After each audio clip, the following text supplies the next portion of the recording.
गाँ जलिबा परे मिलिला कटामुंड आउ कटामुंड मिलिबा परे शांत पड़िला गाँ। दीर्घ 10 दिन परे मालकानगिरी पोटेरू नदी कूलरू महिला कटामुंड उद्धार होईछि, जहाकु नै राखालगुड़ा और MV26 गाँ मध्य तीव्र विवाद होइथिला। MV26 गाँ को जाली देइथिले राखालगुड़ा ग्रामवासी। कटामुंड को प्रथमे मालकानगिरी मेडिकल को आनिबा परे राखालगुड़ा निया जाइथिला। जमी जमा विवाद को नहीं एही जघन्य कांडर सूत्रपात होइथिला। कोया आदिवासी समाज कहिछि जमी जमा नियम उल्लंघनकारी विरोध में कठोर पदक्षेप नेउ प्रशासन अवहेला ही एभली बड़ हिंसा को प्रश्रय देइथिला। शांति बजाय रखा शांति कमिटी बैठक होइछि।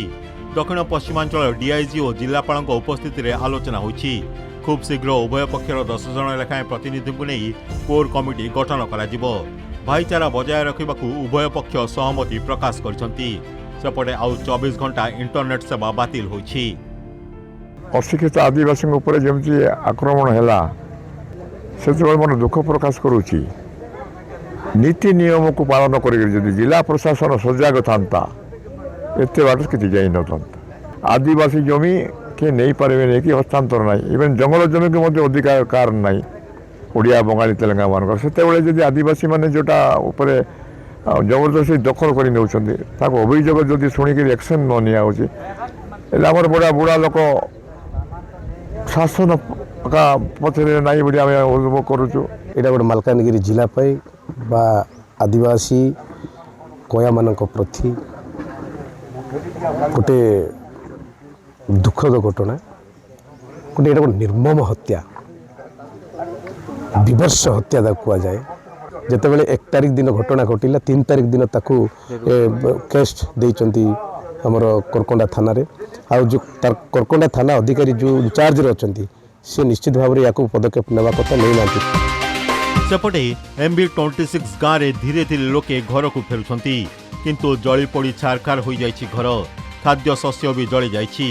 रहिबा पई छात नाही। कहार घर उपरे नड़िया गछ पड़िछि तो कहार गैस टांकी फाटी छात आ करिछि। गत 2 दिन हेबो गाँ जनशून्य हो जाइथिला। सुरक्षा व्यवस्था बढ़िया परे लोके साहस जुटाइछंती। लोकों को रिलीफ दिया जाउछि।